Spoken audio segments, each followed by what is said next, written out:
ইরানের কাছে কি শেষ পর্যন্ত মাথা নত করল আমেরিকা? বিশ্বজুড়ে এখন এই একটি প্রশ্নই ঘুরপাক খাচ্ছে। বাংলা নাওয়ের বিশেষ বিশ্লেষণে আপনাদের স্বাগত। আসুন দেখি কি হলো। Despite the profound differences that remain, we have found common ground in the interest of peace. সাম্প্রতিক আন্তর্জাতিক পরিস্থিতি একটি নতুন আলোচনার বিষয় নিয়ে এসেছে। যখন বিশ্বজুড়ে এই প্রশ্ন উঠছে, according to analysts, the issue is not directly like মাথা নত হবেন, rather it could be a strategic compromise. Both sides have made some concessions to protect their own interests. This type of diplomatic initiative can play an উত্তেজনার মধ্যেও দেখা যাচ্ছে কূটনৈতিক সমঝোতার ইঙ্গিত। এটি কি কেবলই একটি কৌশলগত চাল?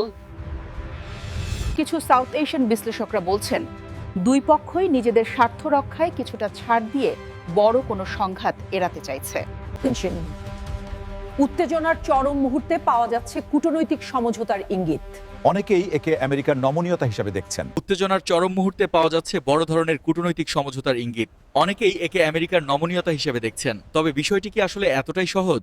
দিয়েছে বিশ্লেষকদের মতে এটি কোনো পরাজয় নয়, বরং একটি কৌশলগত সমঝোতা, যেখানে উভয় পক্ষই নিজেদের বাংলা স্বার্থ রক্ষায়।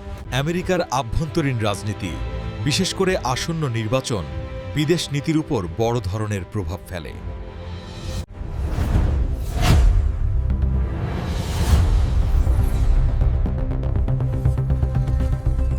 পরিস্থিতি এখনও পরিবর্তনশীল। পরবর্তী আপডেটের জন্য আমাদের সাথেই থাকুন। ধন্যবাদ।